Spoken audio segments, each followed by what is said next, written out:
Well, thank you all for being here on a morning time, and really want to thank all of the people from our administration and marketing department that organized this field trip day with the kids.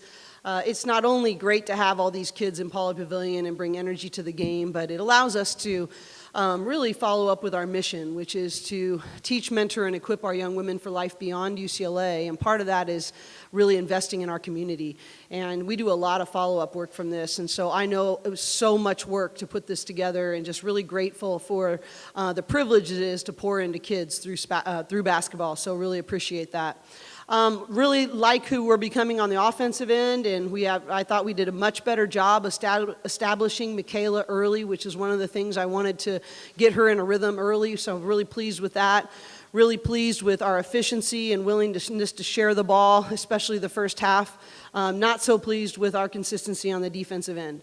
Really need to, one of the blessings is that we're much better on offense, but I think sometimes it's harder to understand the urgency that we got to play the defensive end. And so that's going to be pretty much my entire emphasis for our players and our team. And I know what they're capable of, but we need to hold ourselves to higher standards on that end of the floor.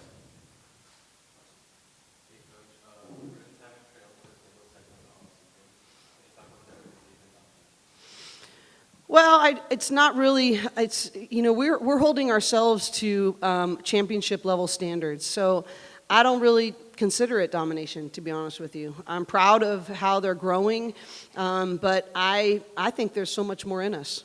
And so am I pleased with parts of our game? It's great to have Japreece back. I really like the pieces that we have, but to call it domination, I'm not sure we've earned that yet.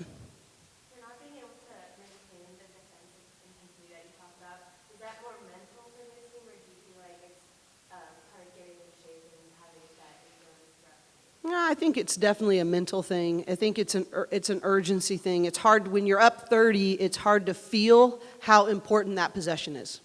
And we always say that your commitments, not your feelings, determine your destiny. And we have to understand that we are committed to being a great defensive team. So I don't think it's physical at all. I don't think it's tactical. I think it's truly a focus issue, and it's an urgency issue that we have to build from that end of the floor.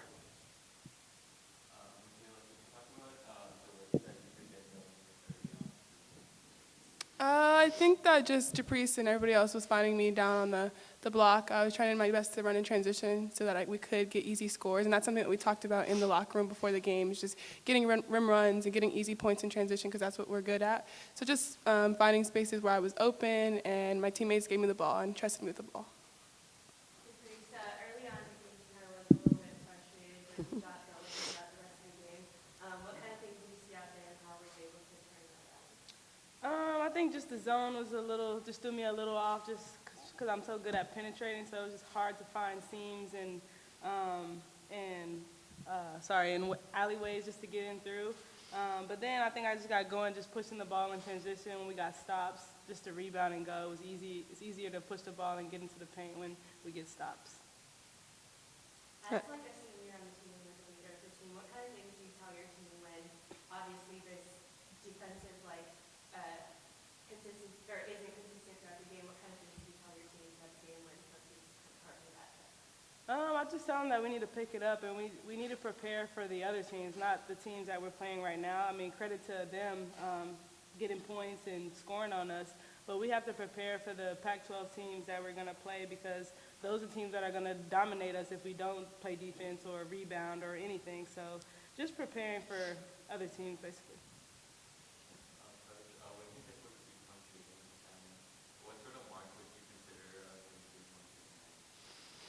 Well, 28% isn't, very good, but I don't really worry as much about whether they go in or whether they're the good shots or not. And I didn't think, there was probably 3 or 4 that I thought, maybe that one was questionable.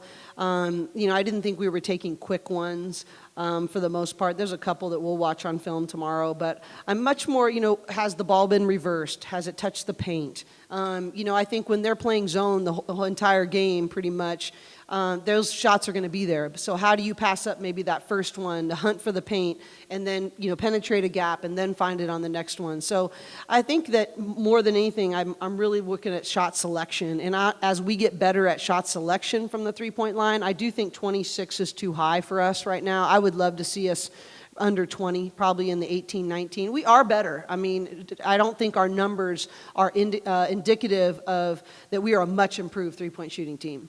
So I think that, yes, I think there are a few too many right now, and I think it's tempting against the zone. But I really want the percentages to go up and probably that attempt number to go down a bit. What prompted the hockey? Well, we had just talked about in the locker room about how many threes they had gotten off and which player was hot. Number 10 was 3 for 4 from the three-point line, and I talked about it in halftime, and we gave up, we talked about taking them away the alley or the tunnel and keeping them out of the paint, and then we talked about not giving up threes, and we gave up 2 threes, 2 offensive rebounds, and the tunnel. So obviously that message didn't get through.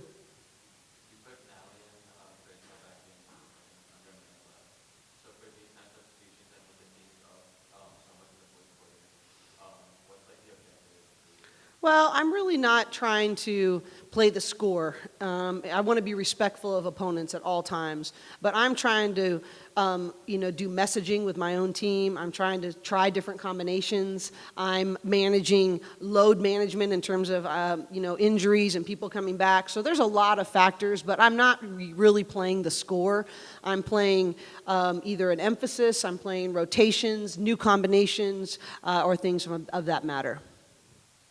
I do want to say it is, as hard as I am on her, it's really great to have Japreece back. And I also want to thank our Lucia in our compliance office who worked so hard. I was thinking about that earlier today, about how many people worked their tails off for her to have this another year with us. And she's going to lead us really well. She's got excellent work ethic. She's prepared extremely well. And a lot of people worked really hard to provide this for her. And it's great to have her back in the lineup. Thank you all for being here. We appreciate it.